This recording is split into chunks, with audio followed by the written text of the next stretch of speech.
Hi everyone, this is Mr. Zhang, and today we'll be going over the math homework for Class P. This is for session U7. All right, for question number 42, if a man travels for a half hour at a rate of 20 miles per hour and for another half hour at a rate of 30 miles per hour, what is his average speed? So here, to do the average speed, the formula here is total distance divided by the total time.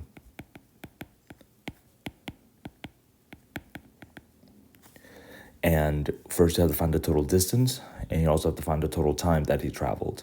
Now, for this case, because we actually know that the time it takes to travel each of his speeds is half an hour, you can actually do the simple average of 20 plus 30 divided by 2, which is choice B, 25. But that's not always the case, because sometimes you travel for a faster speed for a longer period of time. So really, you should be using this formula. So to figure out the total distance, you have to use d equals r times t. So for the first half of an hour, his rate is 20 miles per hour, and his time is half of an hour. So when you multiply them together, d would be equal to 20 times 1/2, or 10 miles. Now for his second half, his rate is 30 miles per hour, and his time is half of an hour. So the distance will be 30 times 1/2, or 15 miles. So its total distance will be equal to 10 plus 15 miles, or 25 miles. And the time is just 30 minutes plus 30 minutes, or half plus half, and you get 1 hour. So his average speed is choice B, 25 miles per hour. Now, again, here you could do the shortcut, which is 20 plus 30 divided by 2, but that's only because he spent half an hour in his first leg and half of an hour in the second leg. If we change this question and made, let's say, the second leg 31 minutes instead of 30 minutes, then you can't do 20 plus 30 divided by 2. You have to do the average formula over here, total distance divided by total time. It's really a weighted average question. So just be careful here.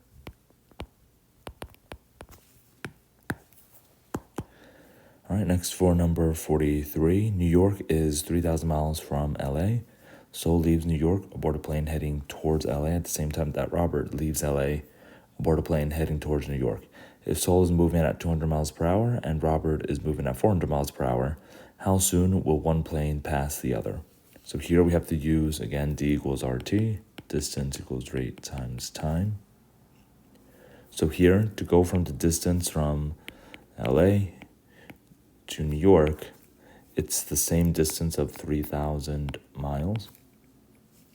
So we can set up two equations, one for Seoul. So the distance that he travels with his rate, which is 200 miles per hour.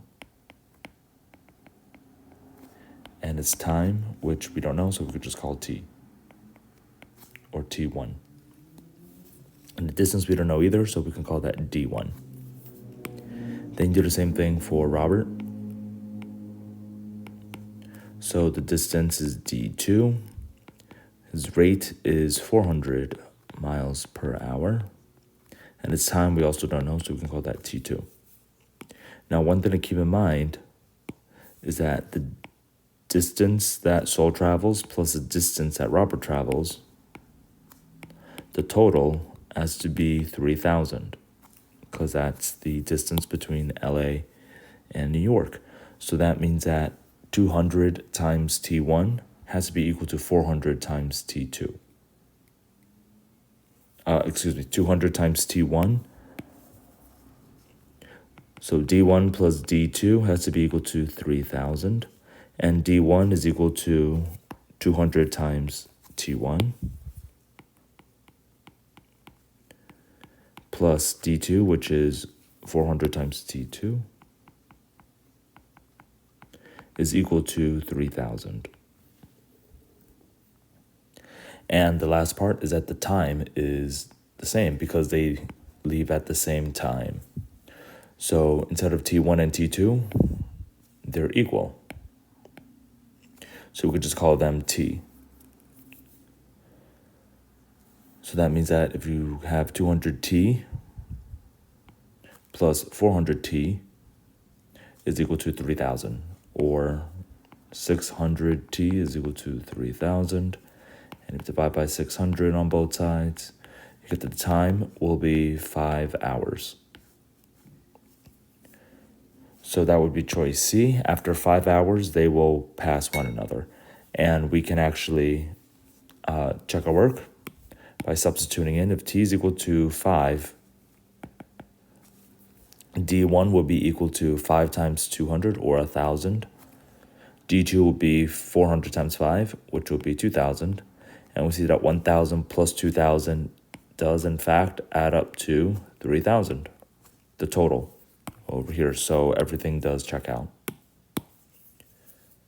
So for number 43, you just have to set up two d equals rt equations for both of these people, and then you add them up to set it equal to 3,000, the total distance, and you solve for time. All right, next for number 44, a man exchanged a dollar bill for change and received 7 coins, none of which were the half dollar. How many of these coins were dimes? So you have 7 coins and you want them to equal to $1. Think about how many ways can you have a dollar in terms of 7 coins? So if you have quarters, for example, you can have 3 quarters, which would be equal to 75 cents. You can't have 4 because that would mean you have more than $1. So you still need 4 coins to add up to 25 cents. And just do a guess and check. You can have a dime, which is 10, and then plus 3 nickels. So maybe you can have 1 dime. So that's a possibility. Now what you want to do is see if there are any other combinations that you can make. So if you have, let's say, 2 quarters, which is equal to 50 cents, then you still need 5 coins. Well, all of them could be dimes. That's the other 50 cents. So you can also have 5 as the potential answer.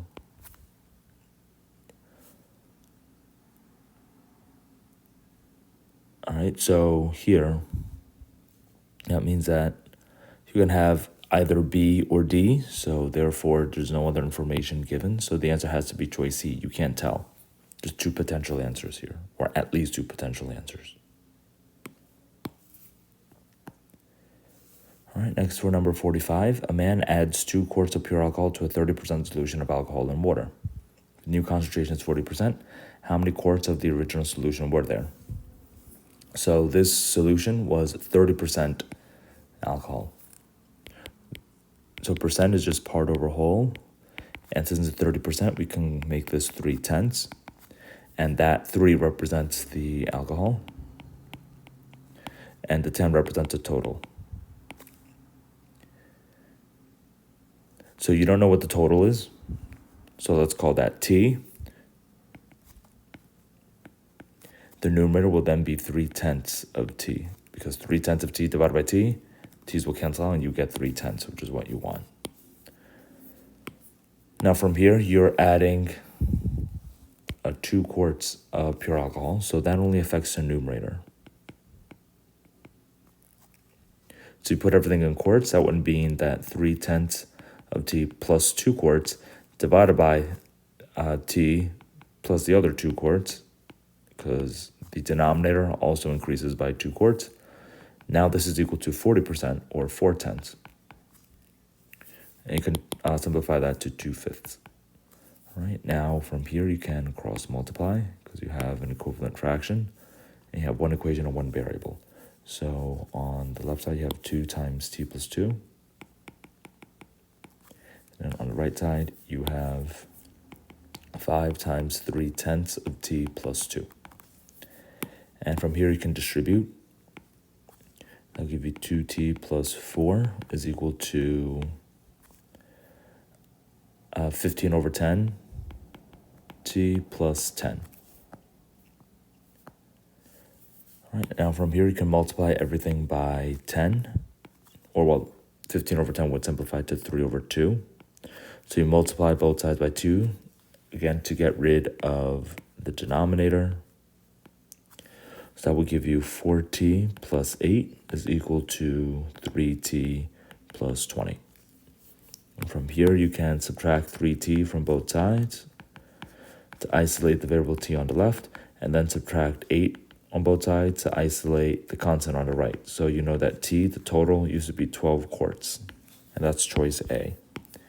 Now to check your work, if it used to be 12 quarts, you can figure out that the amount of alcohol that you have in the beginning, cross multiply here, 3 times 12 is 36. That's equal to 10A, so A would have to be 3.6. Now when you add the 2 quarts, 3.6 plus 2 is 5.6, and the denominator 12 plus 2 is 14. So you want to check and see that 5.6 over 14 is equal to 40%. So you can move the decimal over, put a 0 in the denominator. That's 56 divided by 140, and you know that this should be equal to 2/5. So here you can do the cross product method. 56 times 5 is 280, and then 140 times 2 is also equal to 280. So both of the products are equal to 280, which means they are in fact equal. So we know that choice A is correct.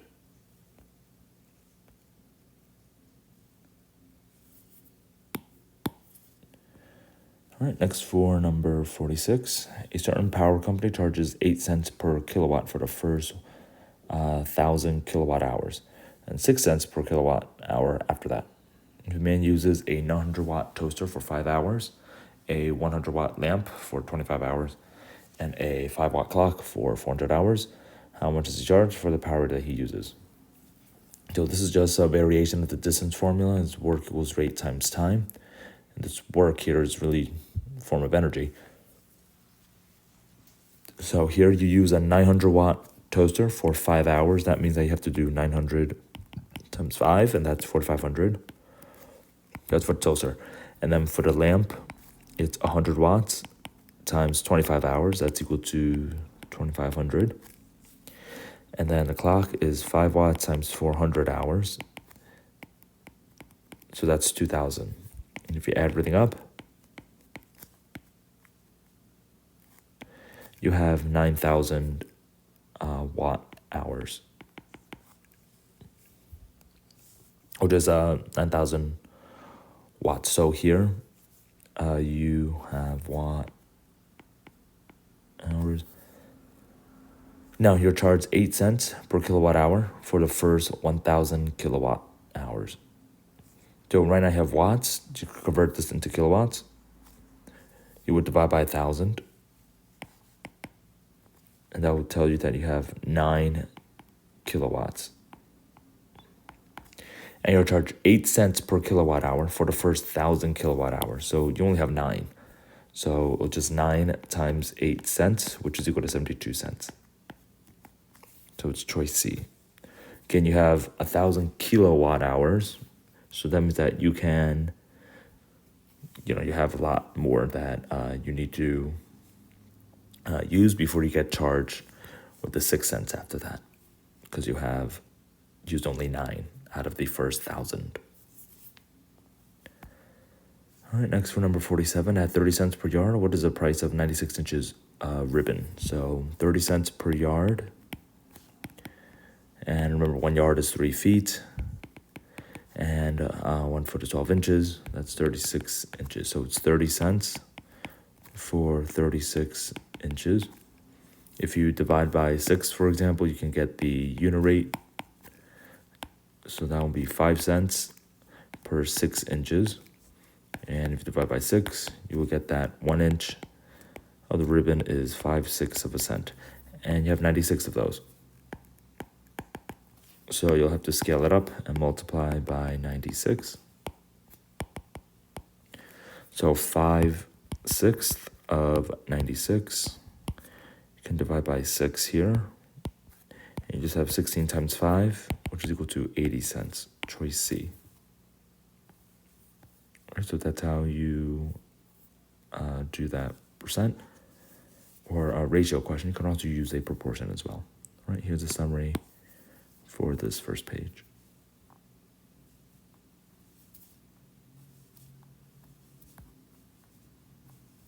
All right, next for number 1. On Wednesday, Heather ran 3 miles in 30 minutes.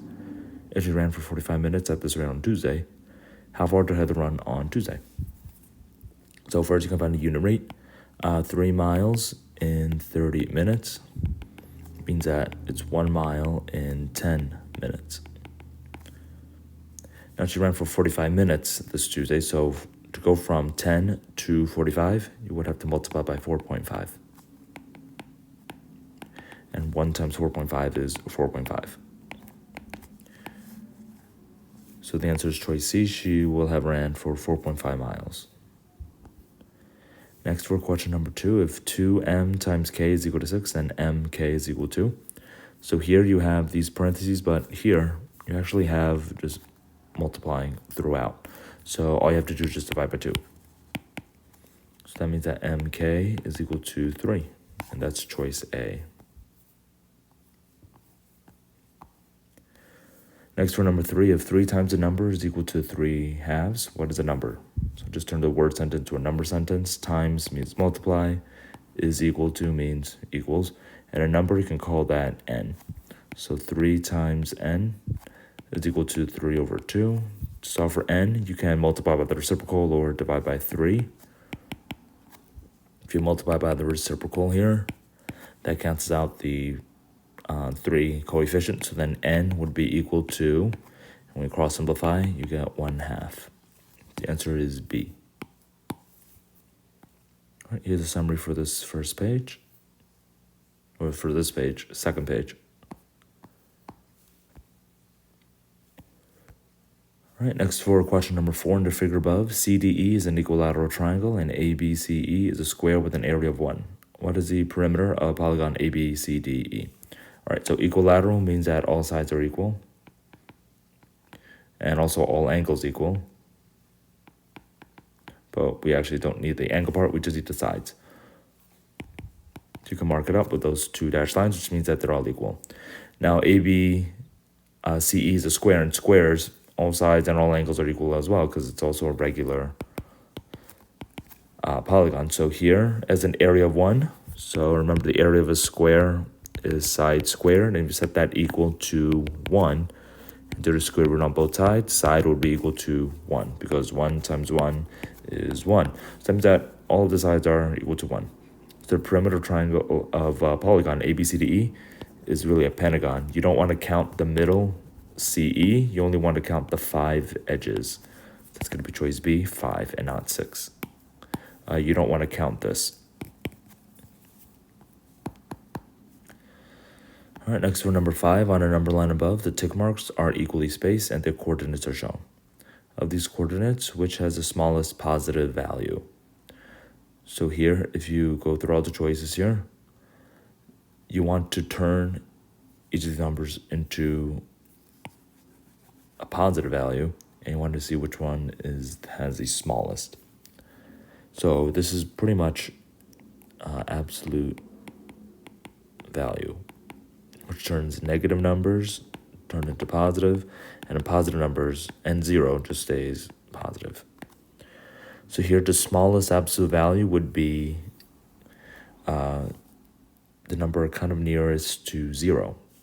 Now if you count the number of spaces in between, you have 6 spaces, and 10 minus negative 8 is 18. So 1 space is equal to 3. So if you add 3, A is negative 5, B is negative 2, C is 1, D is 4, E is 7, and then, of course, the 10 is 10. So you want to know which one of these has the smallest absolute value, and that's going to be choice C, 1. It's only 1 away from 0, which is smaller than the distances between all the other points.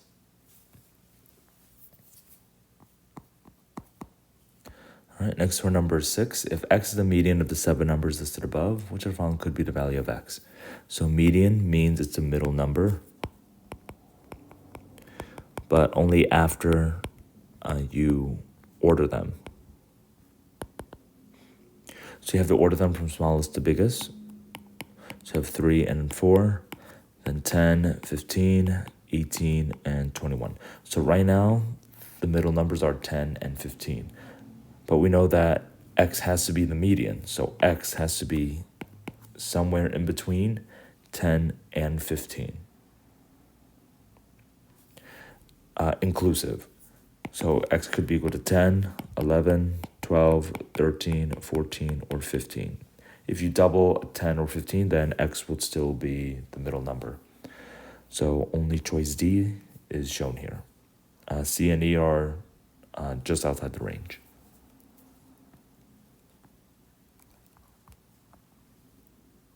All right, next for question number 7. 2 spheres, one with the radius of 7 and one with the radius of 4, are tangent to each other. And if P is any point on the sphere and Q is any point on the other sphere, what is the maximum possible length of PQ? So you have spheres, which are 3D circles,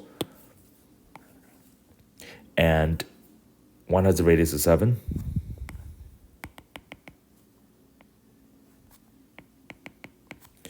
and then the other one has a radius of 4, and they're tangent to one another. Tangent means that they touch at just one point. So the other one is going to be perfectly touching that other circle. And right at this point. And the radius of 4.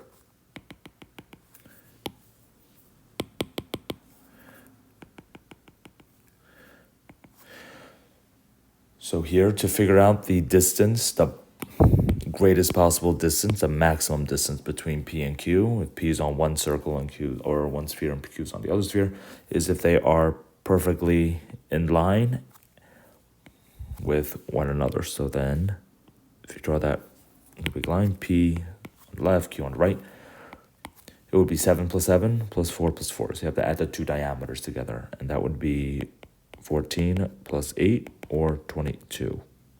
Choice E.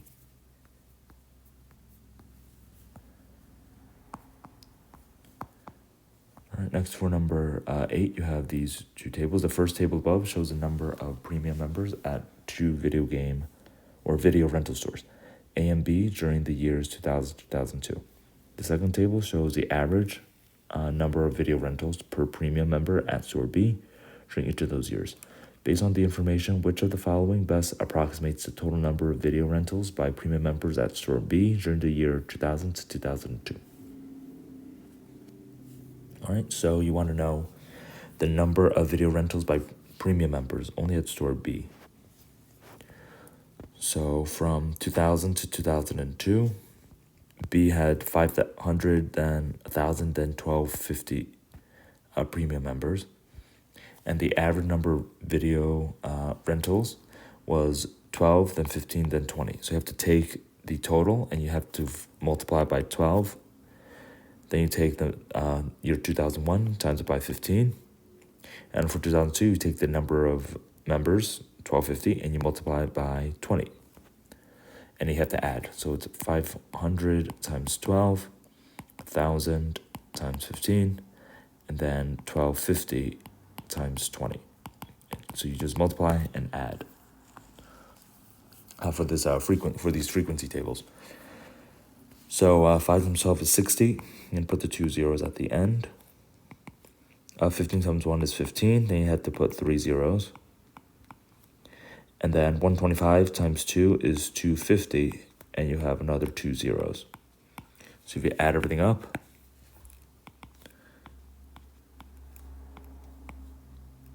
you have 46,000, which is choice B. So here, this is a frequency table. You have to multiply each of these pairs and then add. All right, and here's the summary for this page.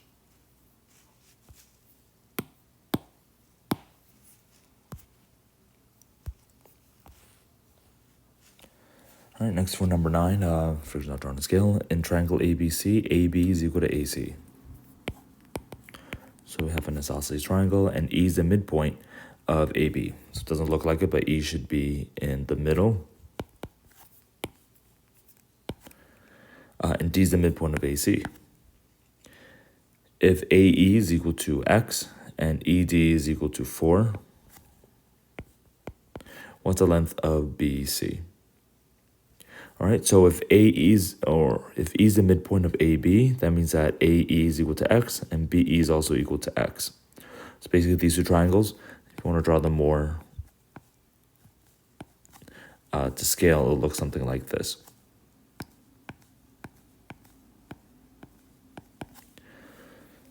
So that means that the larger triangle AABC is pretty much twice as big as triangle AED. So the length of BC would then be doubled of 4, which is 8. So that's going to be choice B. So it's pretty much a relationship between X and 2X, because everything's proportional. So AE is X, AB is 2X.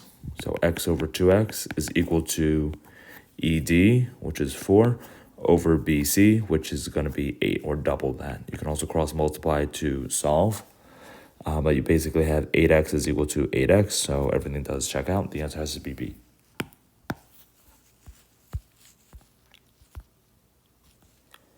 Next, for number 10, a student was given a piece of rope and was told to cut it into 2 equal pieces, keeping one piece and then pass it to the next student.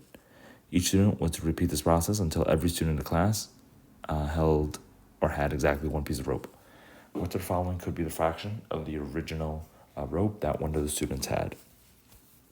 So you just have an original piece, call it 1, cut it in half. So one person keeps 1/2, and then you pass it on. The next one is just going to be 1/4, and then 1/8. It just keeps getting smaller, but eventually get to 1/16. Choice C. Basically, you have to have the denominator has to be a power of 2.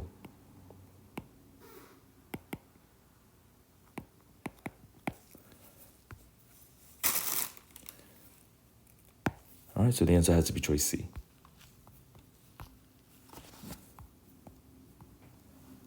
All right, next for number 10, which of the following is the graph of the function f such that f of x is equal to 0 for exactly 2 values between -5 and 5? So a function, just an input-output machine. The x is the input. You put into the function, you get a y as the output.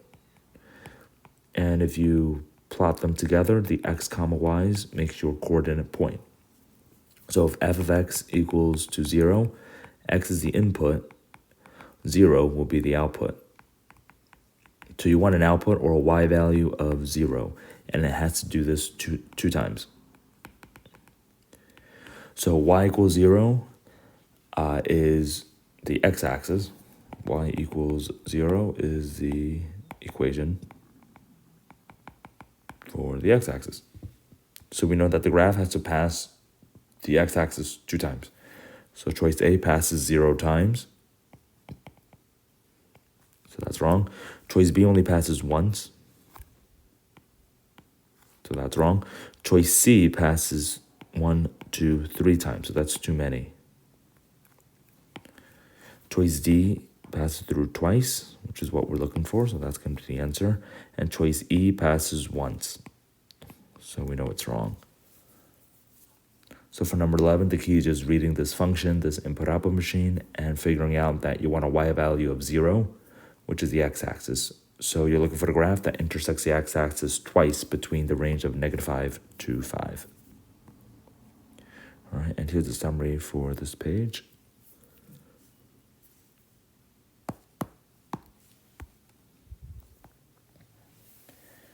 Next, for number 12, if x is equal to 20 and y is equal to 30 in the figure above, what is the value of z?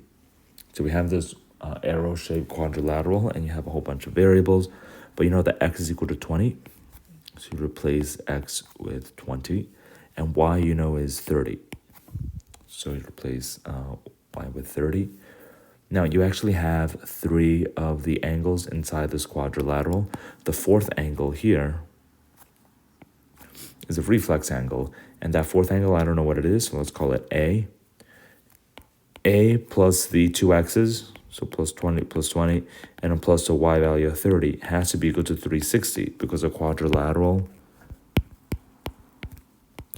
must be equal to 360 degrees. You can also use the formula n minus 2 times 180 to get the total sum of the interior angles in an n-sided polygon.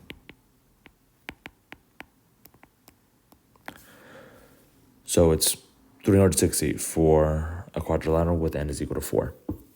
So 20 plus 20 plus 30 is equal to 70. So you know that A plus 70 has to be equal to 360. If you subtract 70 from both sides, you get that A has to be equal to 290. But we're not looking for A, we actually want Z, which is on the outside. So to figure out Z, you have to do 360 minus 290 again, and that will actually give you that same 70. So it's going to be choice B.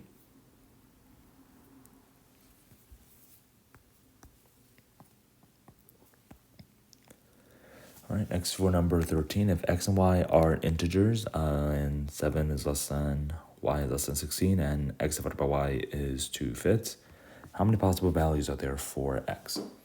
So x and y are integers, which means that they are whole numbers. So for y, it has to be greater than 7. So it could be 8 or 9, 10, 11, 12, 13, 14, or 15. It can't be 16 because it has to be less than 16. It doesn't include the equal sign on the bottom. So it can't be equal to 7 or 16. So weak inequality here. And now x divided by y has to be equal to 2/5. So what that means is if there are whole numbers, y needs to be a multiple of 5. And that happens twice when y is equal to 10 and y is equal to 15. So you can just substitute in. The first one should be 10. So x over 10 is equal to 2/5, and then x over 15 is equal to 2/5. In the first example, if you multiply by 2, x would have to be equal to 4, because 4/10 is equal to 2/5. So there's x could be equal to 4. But y could also be 15. So in this case, if you multiply by 3, you get that the numerator is 2 times 3, which is 6 over 10. I'm sorry, 6 over 15 is equal to 2/5 as well. So x could also be equal to 6. So there are, choice B, 2 values for x. It's either 4 or 6. Okay, all the other choices for y would make the numerator not a integer. It'll include a decimal, and we don't want that. Again, an integer must be a whole number.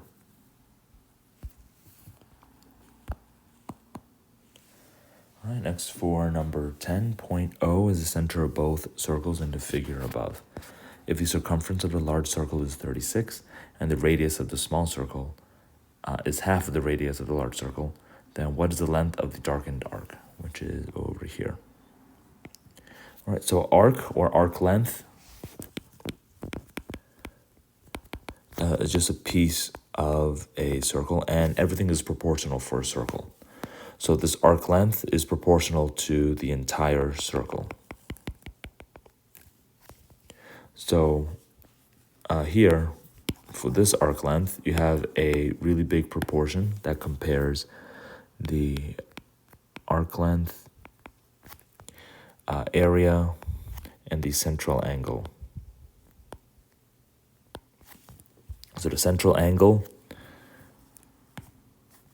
which we can call theta, the Greek letter theta, divided by 360, which is the total, will be equal to the area of the sector divided by pi r squared, the total area of the circle, and that's going to be equal to arc length divided by the total length around the circle, which is the circumference, 2 pi r. So this is the proportion that we're going to be able to use. So here, we can first figure out the central angle, which is 80 degrees. So that means that this arc length will be 80 added. So 80 over 360, you can cross out the 0, and then if you divide by 2 for the numerator, or if you divide by 4 for the numerator and the denominator, you will get 2/9. So then the arc length will be equal to 2/9 of the circumference of the small circle. So our goal is now to find the circumference of the small circle. Well, for the large circle, you know that the circumference is 36. So for the large circle, circumference will be equal to 2 pi times capital R. Let's call capital R the radius of the large circle. And set that equal to 36. To solve for capital R, you would divide by 2 pi on both sides. So capital R would be equal to 36 divided by 2, or 18 over pi. Now from there, you can actually figure out that the radius of the small circle is half of the radius of the large circle. So the radius of the small circle, which is called lowercase r, will be equal to 9 over pi, because that's half of 18 over pi.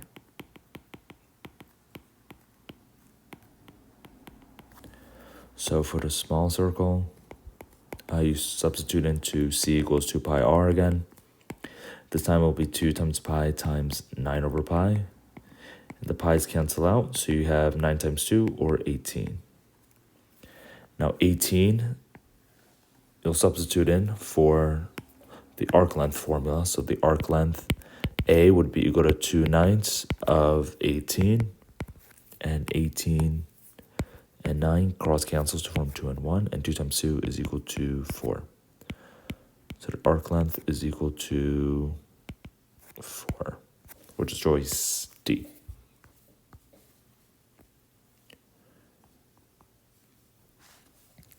All right, next for number 15, you have a graph above that shows the number of George's unsold candy bars over a 10-day period. The points on the graph all lie on which of the following lines. So here you can just kind of connect the dots, and you see that connect to 2 points. The y-intercept is 0, 120, and the x-intercept here is 10, 0. So now I have to put it into the equation of a straight line, which is y equals mx plus b, where m is equal to the slope, and b is the y-intercept. From the graph, the y-intercept is 120, so you know that already. So go through all the choices. We see that choice B, D, and E have a positive 120 as the y-intercept. Be careful with the equations for choice D and E. It's really flipped. You can actually write it for choice D, it's really y equals negative 10x plus 120. And for choice E is y equals negative 12x plus 120. You can use a combinatorial property of addition to rewrite those. So we can eliminate C and A because the y-intercepts are negative instead of positive. Now the next part, just to find the slope. So to find the slope, you got to do change in y over change in x, or y2 minus y1 over x2 minus x1. So the slope here is going to be change in y, which we can do 120 minus 0, divided by 0 minus 10. So we're going in this direction. So just make sure you're following the same order. So because the slope is this line is going down, the slope will be negative. So 120 minus 0 is 120. The denominator is negative 10. So the slope will be negative 12. So you'll have choice E. It's negative 12x plus 120. And that's the equation of this line.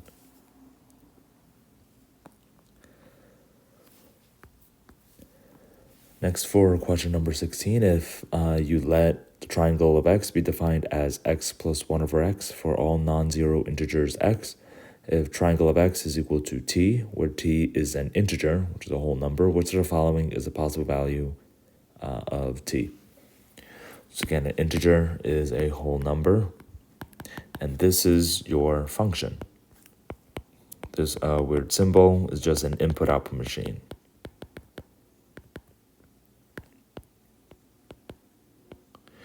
And you just gotta follow this rule. The rule here is x plus 1 over x. So here, this triangle of x is equal to t, and t is itself an integer. So I have to substitute in these numbers as the output, because t is the output here. So for choice A, if you want triangle of x is equal to 1, you set 1 equal to x plus 1 over x. And you want to see, well, is there a way to make x plus 1 over x equal to 1? So you just try to substitute in numbers. Remember, it has to be a non-zero integers for x. And you see that, to try to fit these, if you have x equal to 1, for example, 1 plus 1 over 1 is equal to 1.5, 1 plus 1, or 2. I don't see 2 here, so that can't be it. If you make it equal to 2, it will be 2 plus 1/2, and that's equal to 2.5. Anything above 2 wouldn't work. So the other thing you could put is negative numbers. So you put in -1. -1 plus 1 over -1 will be equal to -2. And I actually see that for choice D. So when you try to substitute in, the only possible integers would be if x is equal to 1, which means that 1 plus 1 over 1 would be equal to 2, which is equal to t. Or if x is equal to -1, you have -1 plus 1 over -1 would be equal to -2, is equal to t. So t could either be positive or -2 for x equal to positive or -1. Any other integer would lead to a fraction. And you don't want a fraction here, so the answer has to be choice D. So for number 16 is just a function and input-output machine. You just have to guess and check, and eventually you'll see a pattern here. All right, and here's the summary for this page.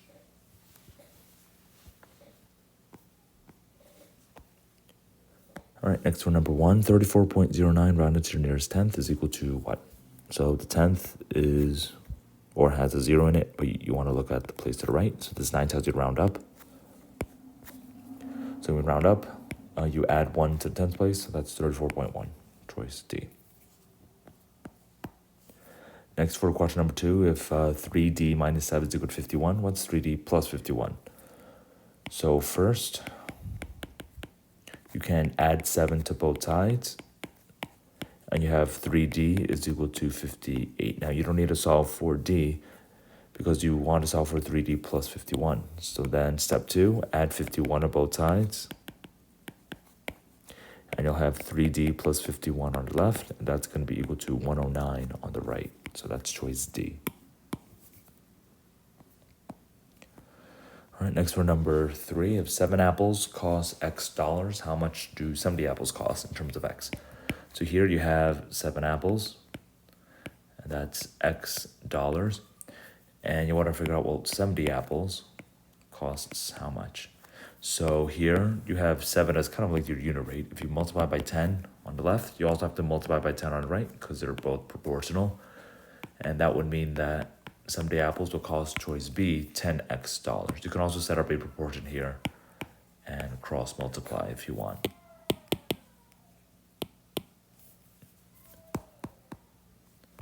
All right, next for number 4, if f of x is equal to x squared minus 2, then f of 3 is equal to. So this is your function notation. You have to know how to read this. X is your input. The number you put into this input-output machine. And everywhere you see x, you're going to replace it with this input, specifically of 3. So f of 3 would be equal to, instead of x squared, you have 3 squared minus 2. And just follow the order of operations. 3 squared is 9. And then you've got to do exponents before you subtract. 9 minus 2 is 7. So that's choice D.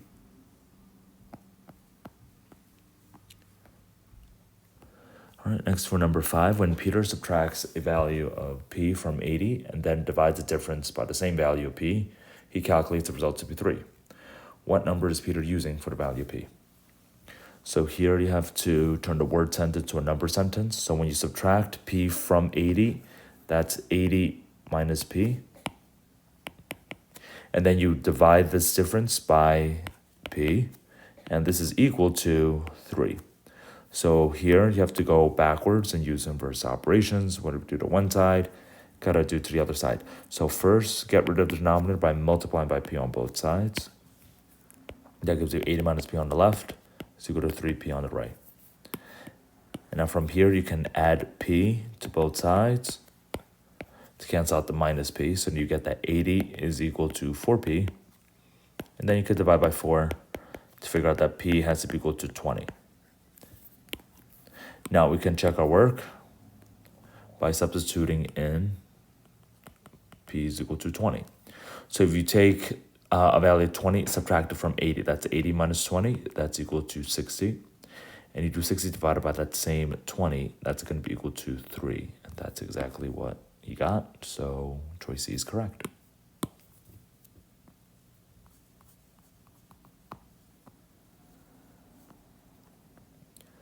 Next for question number 6. What is the slope of the line with an equation y plus 3 is equal to 5 times, in parentheses, x minus 2? So the slope here, you have to put this in slope-intercept form. The slope-intercept form of a line is y equals mx plus b, and we're looking for m, the slope. So first you have to distribute. That's going to give you y plus 3 is equal to 5x minus 10. Remember, you do 5 times negative 2, which is negative 10.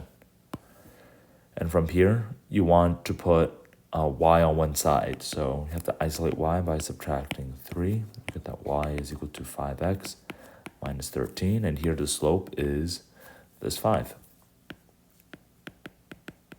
So that's choice B. The negative 13 is the y-intercept.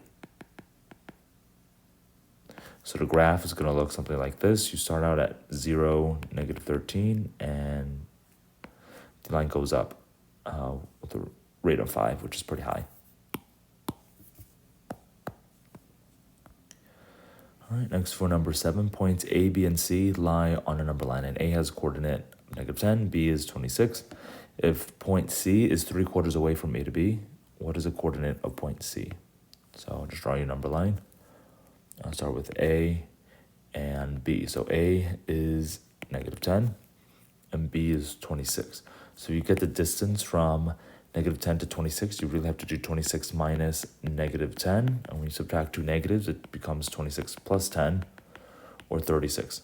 So the distance is 36, and C is 3/4 of the way from A to B.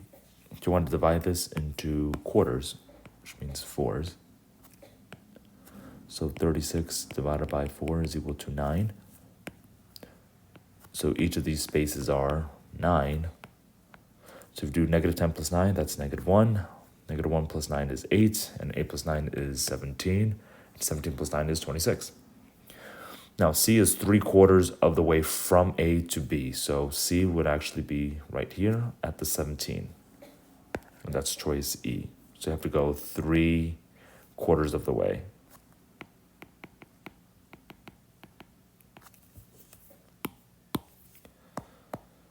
All right, next for number 8, in the figure above, point C is the center of the smaller circle, and point D is the center of the larger circle. The radius of circle with center D is 3 times larger than the radius of the circle with center C, and the distance from C to the edge of the smaller circle is 6. If x is the difference between the radii of the two circles, what is x? So here we have the radius of the circle with center D, the big circle, is 3 times larger than the radius of the smaller circle. If I call this lowercase r, the radius of the large circle will be 3r because it's 3 times larger. Now the next piece of info is that the distance from C to the edge of the smaller circle is 6. So the distance from C to the edge of the smaller circle over here is 6. So that means that the radius of the smaller circle is 6, which means that the radius of the larger circle is 3 times 6, or 18. So the difference between the radii will be 18 minus 6, which is equal to 12. Choice C. All right, and here's the summary for this page.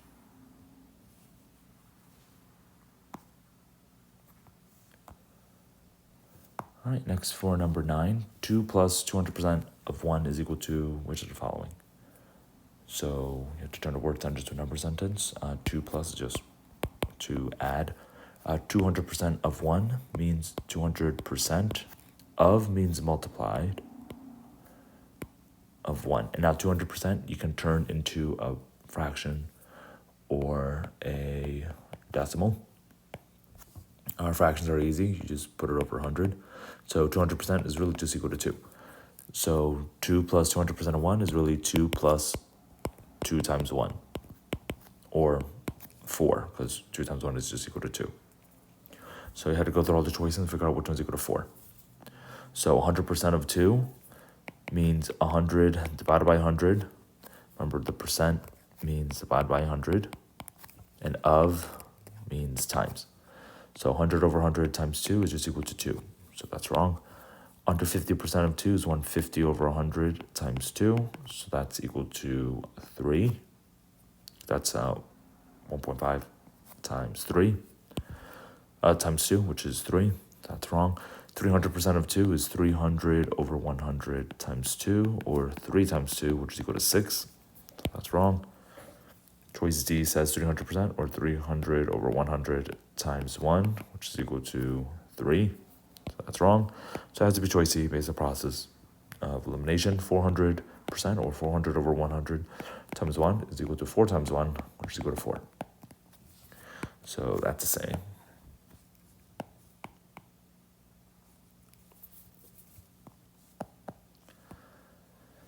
All right, next for number 10, video games are rated in 2 categories, interest level and player participation. If a video game is rated in each category on a scale of 1 to 8, how many combinations of rankings are possible? So this is your counting principle question, because you have independent events. So for the first category is interest, and you have 8 levels, so it's 1 to 8. And then after this tree diagram branches out 8 times, you can branch out another 8 times for the participation. That's another 1 to 8. So 8 times 8 will be equal to 64. There are 64 combinations. So you can go 1, 1, 1, 2, 1, 3, all the way down to 1, 8. And then 2, 1, 2, 2, 2, 3, all the way down to 2, 8, and so on and so forth, all the way down to 8, 1, 8, 2, 8, 3, and then 8, 8. So there will be a 8 by 8 or 64 possibilities. All right, next for number 11, in the figure above, if AC is equal to 2,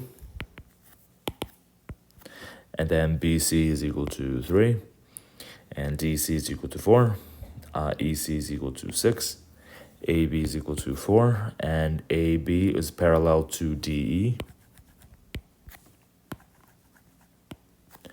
What's the sum of the perimeters of triangle ABC and CDE? All right, so since we have a pair of parallel lines, you can actually see that we have the Z formation, you have what are known as alternate interior angles.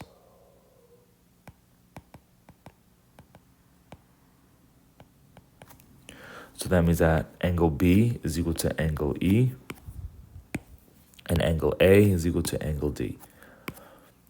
And then the other piece of info is this X around point C. These are opposite angles, and they're also congruent. And so are alternate angles. So this angle is equal to this angle around point C. So we pretty much have two similar triangles, because the angles or the corresponding angles are equal.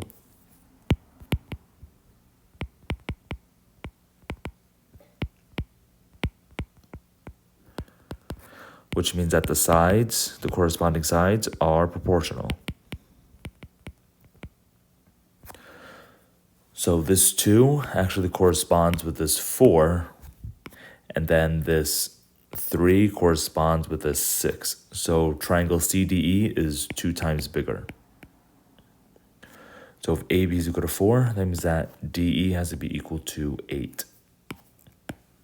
So the perimeter of triangle ABC is 2 plus 3 plus 4, which is equal to 9.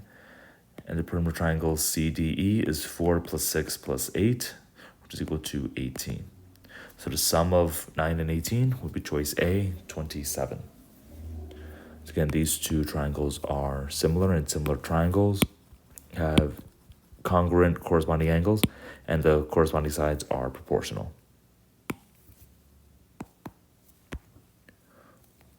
All right, next for number 12, if b raised to the x divided by 2 is 8, then b raised to the x divided by 2 is equal to, so here, you can multiply both sides by 2 first, just to get rid of the denominator. So that means that b to the x would be equal to 16. Now, b raised to the x divided by 2, if you have a fraction in the exponent,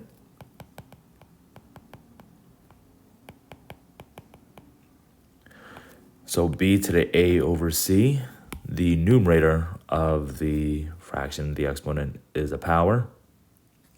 The denominator is a root. So you can rewrite this as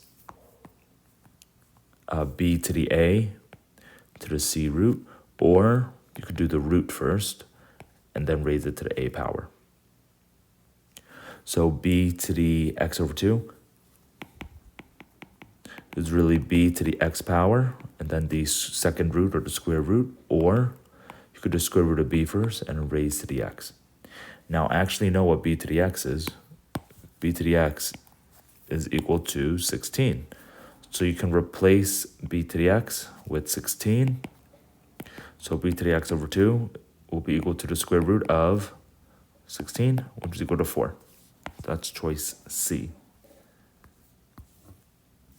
So here you have to use the fractional exponent law. Again, the numerator is a power, denominator is the root, and there are 2 ways to write it because the order doesn't actually matter. And then you do a substitution, you should get choice C.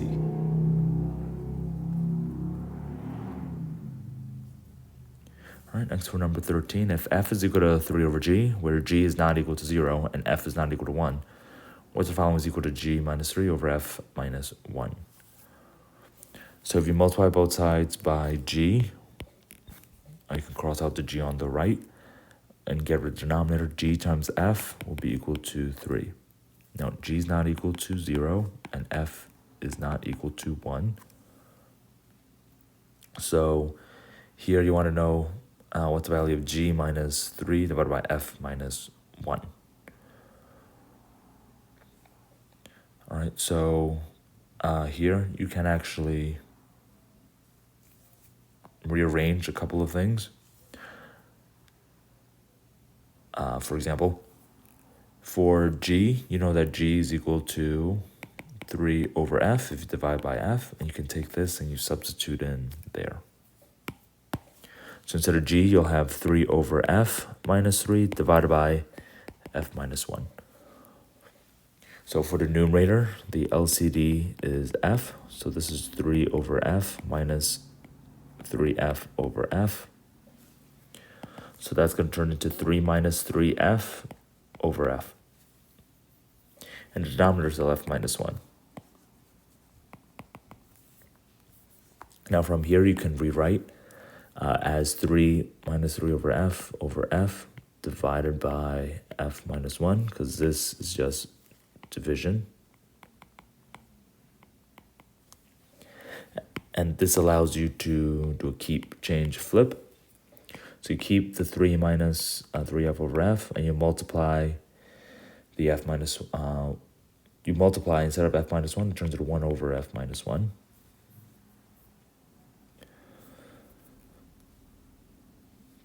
So now you have 3 minus 3f over f times f minus 1. And if you factor out the 3 from the numerator, you have 3 times 1 minus f over f times f minus 1. So 1 minus f and f minus 1 cancels to actually form a factor of negative 1. Because a minus b over b minus a is always equal to negative 1. So this turns to negative 3 over f. Now, you actually know what 3 over f is. 3 over f is just equal to g. So negative 3 over f is equal to negative g, which is choice E. So for number 13, you really just had to rewrite using the LCD, keep, change, flip, and then substitute in. All right, using a couple of facts. So this fact is important. A minus b over b minus a is equal to negative 1, always. You can actually test it out with several numbers, like 3 minus 5 over 5 minus 3 is going to be equal to negative 2 over positive 2, which is equal to negative 1, and that's always true. All right, because if you factor out the negative 1 from the numerator or the denominator, it'll actually cancel out. And you have that negative 1 left. The other way to do this question is to just substitute in random numbers for g and f. As long as g is not equal to 0 and f is not equal to 1, I think we're good to go. All right, next for number 14, in a lottery drawing, tickets will be drawn randomly out of a hat. If 1/10 of the tickets in a hat are green, half of them are white, a fourth of them are blue, and the remaining are pink, the remaining 30 are pink, what is the number of tickets, blue tickets in the hat? All right, so if you take the 1/10, 1/2, and 1/4, you figure out that the LCD has to be 20. So that's going to turn into 2 over 20 plus 10 over 20 plus 5 over 20. That's going to turn to 17 over 20, which are green, white, and blue. So the remainder has to be pink. So if you take 1 whole minus 17 over 20, you'll get 3 over 20, and this represents pink. Now the pink tickets actually are 30. So if 3/20 of the total is equal to 30, you can solve for t by multiplying by the reciprocal on both sides, which is 20 over 3. Figure out that the total has to be 600 over 3, or 200. So there are 200 total tickets. Now you want to know the number of blue tickets. So blue, that's a 1/4. So 1/4 of the total is equal to blue. So that's going to be 1/4 of 200, or 200 divided by 4, which is 50. Choice B. To add the parts, subtract from 1, and that remainder is equal to 30. And we use that to figure out the total. And then once you have the total, you can figure out the different colors. All right, next for number 15, in the figure above, ray OA is perpendicular to the ray OC, and angle of COB is congruent to angle DOC. If 3x plus 2y is equal to 220, then what is the measure of angle AOD? All right, so OA and OC are perpendicular, so that's not what it looks like, so I want to redraw this. OC here, OA is here, they're perpendicular. So OB is somewhere in between, and OD is somewhere down there. All right, and you have Y and X. All right, now angle COB, which is X, is equal to the measure of angle DOC. You can also call that x. And now 3x plus 2y is equal to 220. And you want a measure of angle AOD. So x plus y.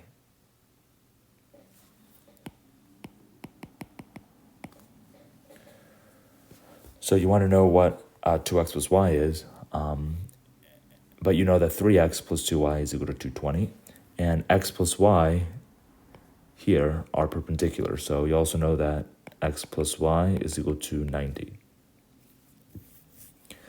So if you take a look at 3x plus 2y is equal to 220, and you know that x plus y are perpendicular